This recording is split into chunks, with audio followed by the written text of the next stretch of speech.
Bismillahirrahmanirrahim. Alhamdulillahi Rabbil alamin. Ar-Rahmanirrahim. Maliki yawmiddin. Iyyaka na'budu wa iyyaka nasta'in.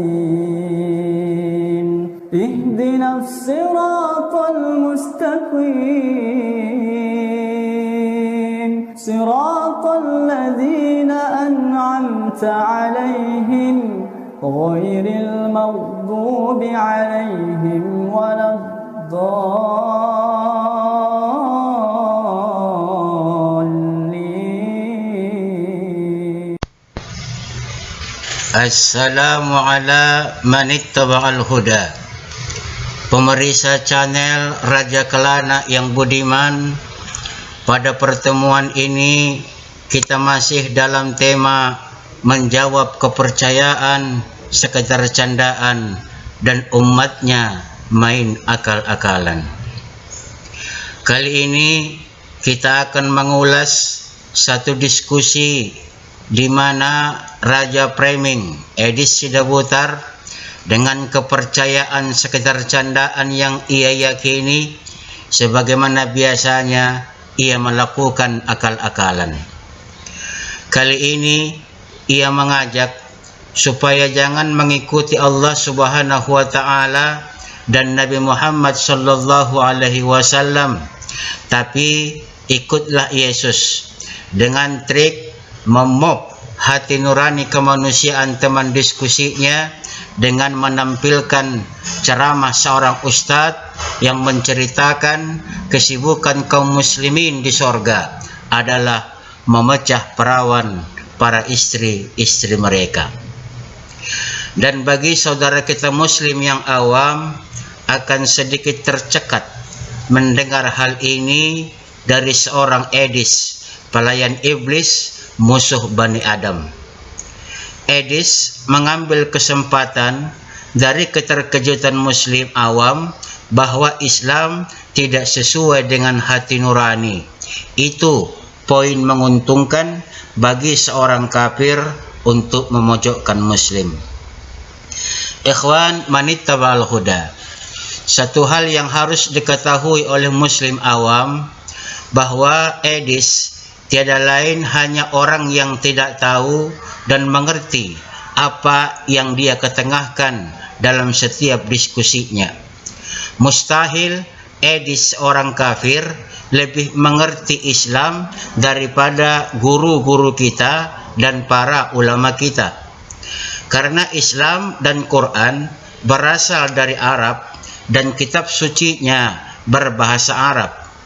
Jikalah Edis kafir paham dan ahli sistematika bahasa Arab, boleh jadi kita Islam yang awam goyah.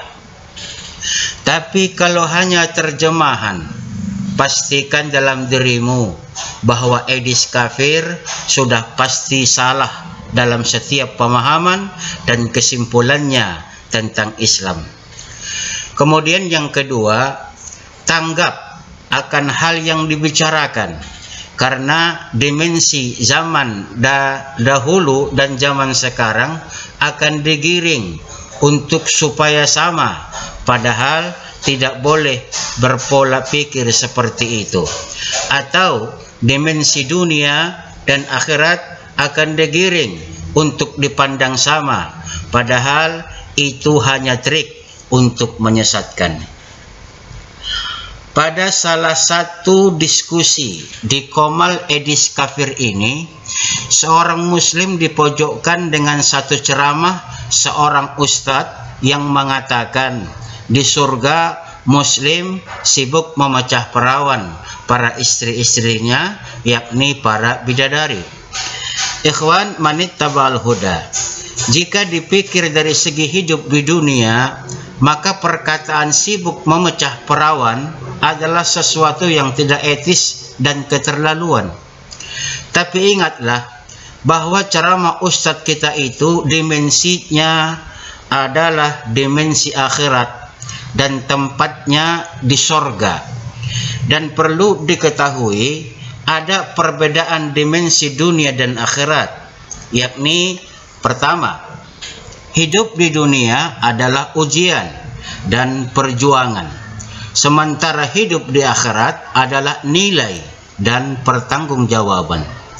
Yang kedua, hidup di dunia syarat dengan perintah dan larangan, sementara hidup di akhirat perintah dan larangan sudah dihapuskan. 3. Hidup di dunia pilihannya berbuat taat atau berbuat maksiat, dan kita yang menentukan pilihannya dan apa yang mau kita jalani. Sementara hidup di akhirat pilihan hanya dua, yakni surga atau neraka. Tapi pilihan Anda di dunialah yang menentukan, serta rahmat Allah Subhanahu wa taala. Yang keempat, hidup di dunia kita berbuat dosa dan pahala, sementara di akhirat kita menerima balasan dosa dan pahala. Dari sini dapatlah kita pahami bahwa melihat apa yang terjadi di akhirat dalam hal ini adalah di sorga, lalu pola pandang yang kita pakai masih dimensi kehidupan di dunia, tentulah tidak akan tepat. Kenapa? Karena nilai-nilainya sangat berbeda. Hal yang dilakukan oleh penduduk surga semuanya adalah hal yang baik lagi tepat.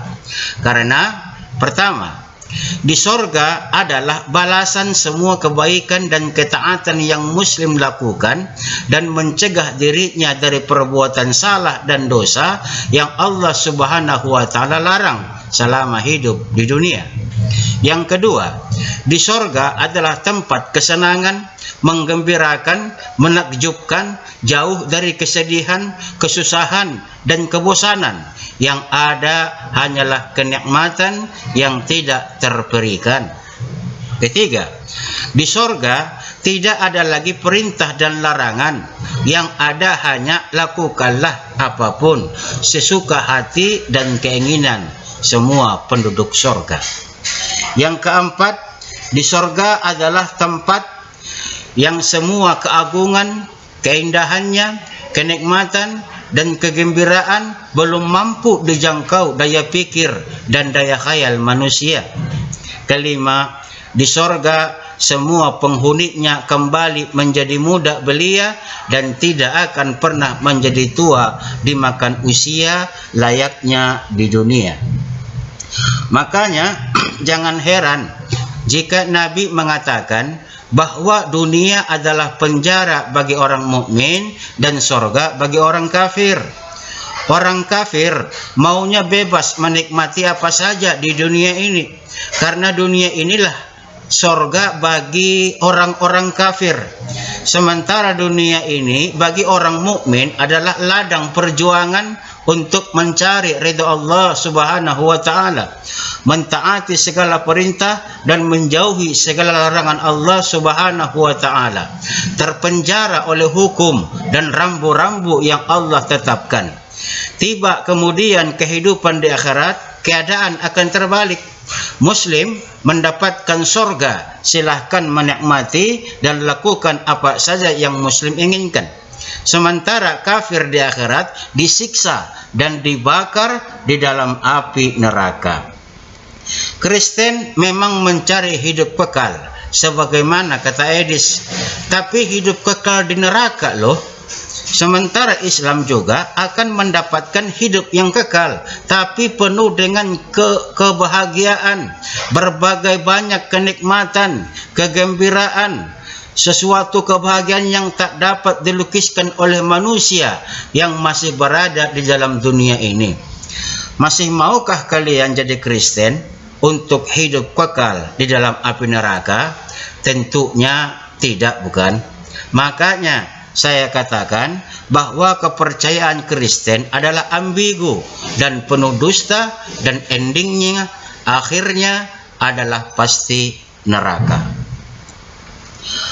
Dan kepada ikhwan manittaba'al huda, kemudian Edis dengan pemahaman ceteknya mengatakan Nabi Muhammad sallallahu alaihi wasallam mengalami gangguan jiwa karena disihir oleh seorang, sehingga Nabi lupa apakah ia sudah melakukan kewajibannya dalam menggilir nafkah batiniah para istri-istrinya.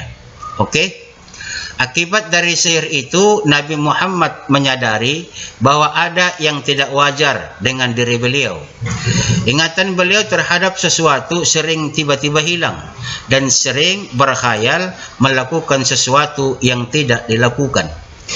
Nabi Muhammad juga sering diliputi rasa mudah lelah dan tidak selera memakan hidangan makanan. Nabi Muhammad sallallahu alaihi wasallam akhirnya berdoa kepada Allah agar disembuhkan dari sakit yang diderita beliau. Ketika tidur, Nabi Muhammad bermimpi melihat dua orang. Orang pertama sedang duduk di bagian kepala beliau dan satu orang lainnya berada di kaki beliau. Satu di antara mereka berdua memberitahu kepada yang lain ihwal penyebab dari penyakit Nabi Muhammad sallallahu alaihi wasallam dan nama dari sumur. Di dalam tafsir Anwar At-Tanzil wa Asrar At-Tanwil atau masyhur dengan sebutan tafsir Al-Baidawi disebutkan bahwa ketika Nabi Muhammad sallallahu alaihi wasallam terbangun dari mimpi, malaikat Jibril datang dan membenarkan mimpi Nabi Muhammad dan menyampaikan dua surah dalam Al-Quran, yakni surah Al-Falaq dan surah An-Nas. Nabi Muhammad menyuruh Ali bin Abi Thalib untuk ke sumur itu dan membaca dua surat tersebut. Setiap satu ayat dibaca, satu buhul terlepas dengan sendirinya hingga semua buhul terlepas dan sihir itu pun hancur musnah. Akhirnya Nabi Muhammad sallallahu alaihi wasallam kembali pulih. Dua surat yang disampaikan malaikat Jibril juga disebut dengan istilah Al-Maujatain. Artinya dua surat yang berisi meminta perlindungan kepada Allah. Oleh sebab itu, dua surat tersebut diawali dengan kalimat Qul a'udzu. Katakanlah, aku meminta perlindungan. Dua surat ini biasanya dibaca untuk melindungi diri dari perbuatan jahat. Ingat ikhwan manittabal huda, Nabi benar terkena sihir dan Allah telah menyembuhkannya dengan mewahyukan surah Al-Falaq dan surah An-Nas. Jasad Nabi sama dengan jasad manusia pada umumnya, tidak kebal dari sakit yang datang dari luar. Hanya bedanya, Nabi adalah utusan Allah sebagaimana para nabi dan utusan Allah Subhanahu wa taala sebelumnya. Seperti Nabi yang bahkan disakiti kaumnya, seperti Nabi Musa dan Nabi Harun alaihissalam. Lalu ada Nabi yang dicobai iblis laknatullah, dibawa kemana-mana, lalu disepakati untuk dibunuh oleh kaumnya. Bahkan ada Nabi-Nabi yang dibunuh walaupun Nabi itu sangat luar biasa yang katanya penuh Roh Kudus sejak dari alam rahim ibundanya. Kejahatan, pengingkaran, iri dan hasad para kaumnya adalah tantangan para nabi. Hal yang dialami oleh Nabi Muhammad sallallahu alaihi wasallam bukanlah hal yang baru sehingga membuat kita tercekat, karena itu adalah ujian misi risalah yang diemban para nabi. Yang amat salah adalah cara berpikir kafir dengan kesimpulan yang sangat berlebihan dan mungkar seperti perkataan Edis kafir. Jika seandainya wahyu Allah berupa surah Al-Maujatain tidak menyembuhkan Nabi Muhammad, boleh sajalah Edis kafir ini loncat ke sana kemari sambil membawa cerita ini. Tapi dasar memang Edis kafir, Isa alaihissalam yang diangkat oleh Allah untuk menyelamatkan utusannya dibantah mentah-mentah olehnya supaya Isa alaihissalam mati terkutuk di tiang salib. Apatah lagi cerita Nabi Muhammad kena sihir. Benarlah kata Allah bahwa hati orang kafir itu tertutup. Sebagaimana termaktub pada Quran surah Al-Baqarah ayat 7. Bismillahirrahmanirrahim. Khatamallahu ala qulubihim wa ala sam'ihim wa ala absarihim ghishawatu wa lahum azabun azim. Allah telah mengunci hati dan pendengaran mereka. Pada penglihatan mereka ada penutup dan bagi mereka azab yang sangat berat. Lalu kemudian perkataan Ummul Mukminin Siti Aisyah, Imam Ahmad mengatakan telah menceritakan kepada kami Muhammad ibnu Bishir, telah menceritakan kepada kami Hisham ibnu Urwah dari ayahnya, dari Aisyah radhiyallahu anha berkata bahwa Siti Aisyah selalu merasa cemburu terhadap wanita-wanita yang menyerahkan dirinya kepada Rasulullah sallallahu alaihi wasallam untuk dikawini tanpa mas kawin. Siti Aisyah mengatakan, apakah tidak malu seorang wanita menyerahkan dirinya tanpa mas kawin? Maka untuk menjawab ini Allah mewahyukan surah Al-Ahzab ayat 51. Bismillahirrahmanirrahim.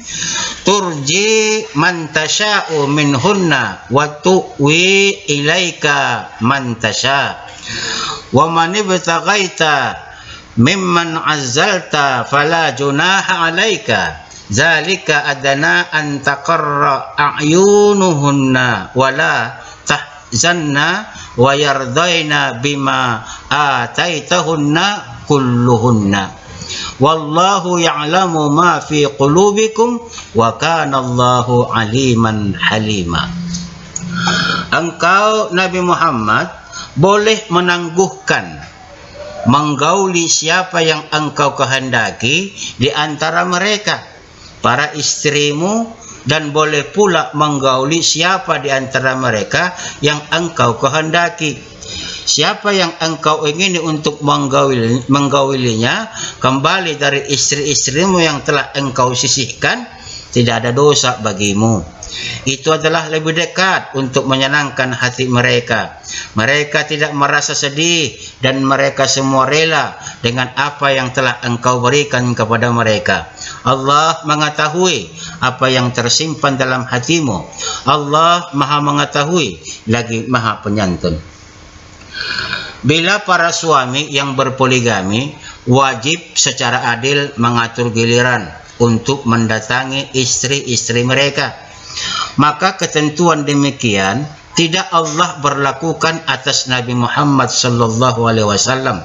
Engkau wahai Nabi Muhammad boleh menangguhkan menggauli siapa yang engkau kehendaki di antara mereka, yakni para istrimu, dan boleh pula menggauli siapa di antara mereka yang engkau kehendaki, dan siapa yang engkau ingini untuk menggaulinya kembali dari istri-istrimu yang telah engkau sisihkan, yakni engkau tinggalkan untuk tidak menggaulinya, kemudian kamu menginginkannya kembali atau mereka yang menginginkannya, maka tidak ada dosa bagimu karena kami memperbolehkan khusus untukmu hal tersebut.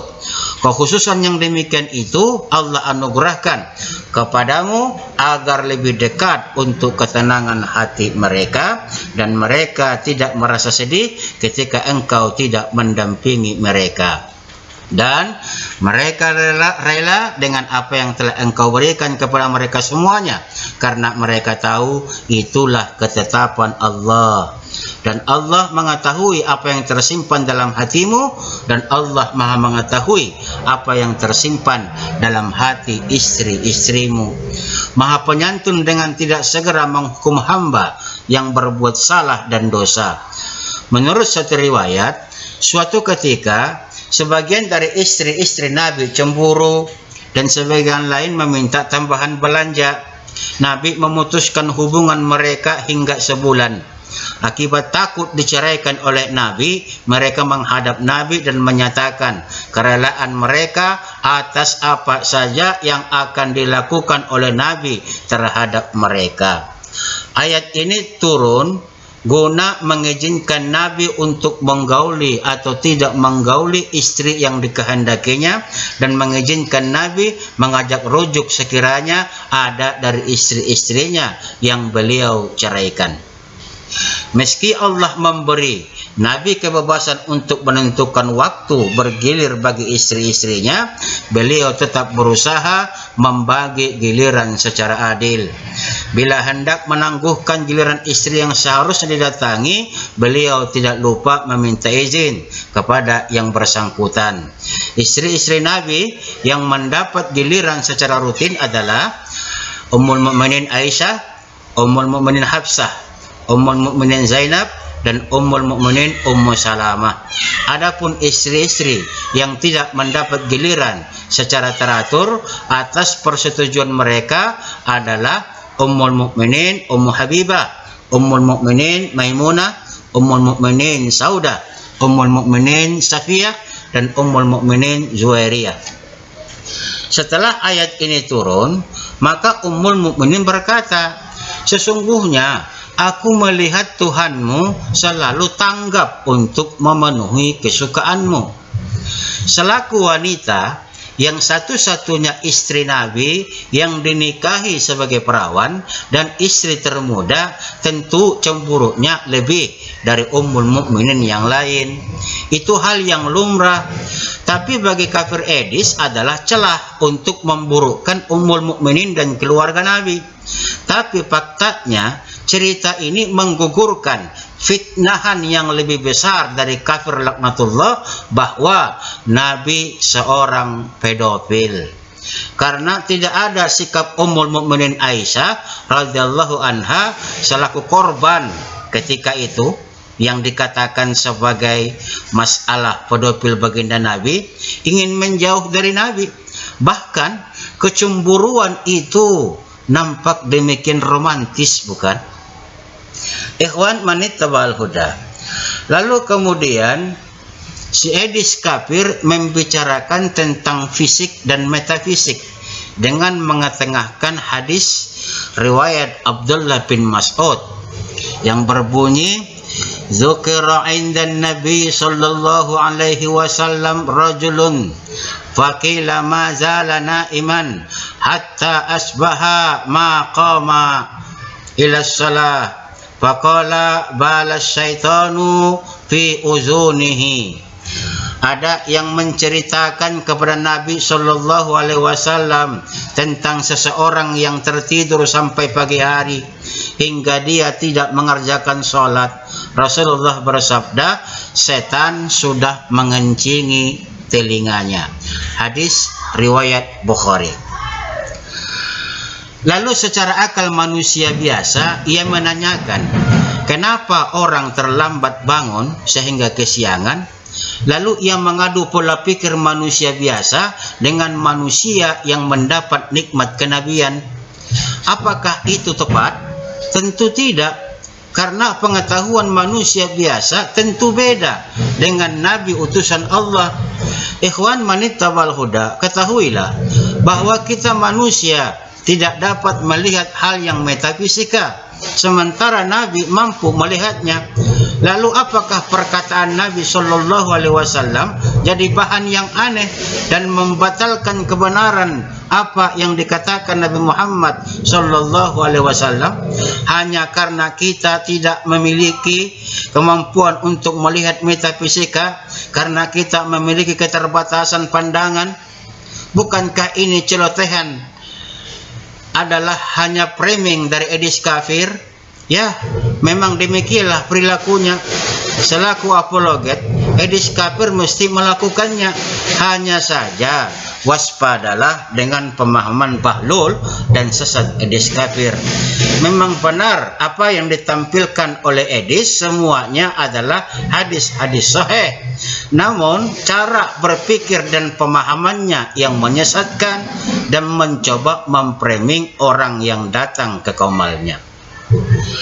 Kemudian hal yang lucu menurut saya, bahwa tujuan dia mengadakan show di Qomalnya, di samping untuk mendapatkan support donatur untuk membangun rumah apologetnya, ia juga ingin menyebarkan bahwa Nabi Muhammad tidak mungkin dinubuatkan Yesus. Ajaran Islam bukan melanjutkan ajaran yang ada di dalam Taurat dan Injil, atau Taurat dan Injil berbeda dengan Al-Quran, sehingga katanya orang Kristen sudah bisa menjawab jika ada Muslim yang menyinggung nubuatan dan persamaan ajaran Nabi terdahulu dengan ajaran Nabi Muhammad sallallahu alaihi wasallam. Ikhwan, manittaba'al huda. Adakah nubuatan Yesus tentang Nabi Muhammad sallallahu alaihi wasallam? Jawabannya tentu tidak ada. Karena Yesus adalah tokoh fiktif yang namanya disadur dari tokoh nyata, yakni Isa alaihi salam. Kenapa saya katakan demikian? Karena nama Nabi yang diutus kepada Bani Israel yang lahir tanpa ayah bernama Isa, dan ibunya bernama Maria, bukan namanya Yesus. Yesus adalah nama di kalangan bangsa Yunani. Tapi kan panggilan Yunani bermaksud kepada Isa anak Maria. Lalu pertanyaannya, apa hak orang Yunani mengambil nama tersebut dan ajarannya diracik sedemikian rupa sehingga melenceng dari misi kenabian Isa alaihissalam yang sebenarnya? Kalian menduplikat nama Isa menjadi Yesus, lalu membentuk tokoh Yesus ini dengan ajaran yang sesuai dengan selera penduplikat nama. Bukankah artinya Yesus adalah tokoh buatan sesuai selera penduplikat? Tapi jika kalian hanya menduplikat nama dan ajarannya sesuai dengan apa yang diajarkan oleh Isa yang sebenarnya, barulah tepat kita mengatakan Yesus adalah tokoh nyata. Tapi kan tidak demikian kenyataannya. Lalu tentang nubuatan Isa anak Maria dalam bahasa Aram dan Isa ibnu Maryam dalam bahasa Arab, tentu ada menubuatkan, termaktub jelas dalam Quranul Karim. A'udzu billahi minasyaitonir rajim. Bismillahirrahmanirrahim. Wa idz qala Isa ibnu Maryam ya bani Israil inni rasulullah ilaikum musaddiqan lima baina yadayya minat Taurat wa mubasysyiran bi rasuli ya'ti min ba'di ismihi Ahmad falamma ja'ahum bil bayyinati qalu hadza sihrun mubin. Ingatlah ketika Isa putra Maryam berkata, wahai Bani Israel, sesungguhnya aku adalah utusan Allah kepadamu untuk membenarkan kitab yang turun sebelumku, yaitu Taurat, yang memberi kabar gembira dan memberi kabar gembira tentang seorang utusan Allah yang akan datang setelahku yang namanya Ahmad, Nabi Muhammad. Akan tetapi ketika utusan itu datang kepada mereka dengan membawa bukti-bukti yang nyata, mereka berkata ini adalah sihir yang nyata.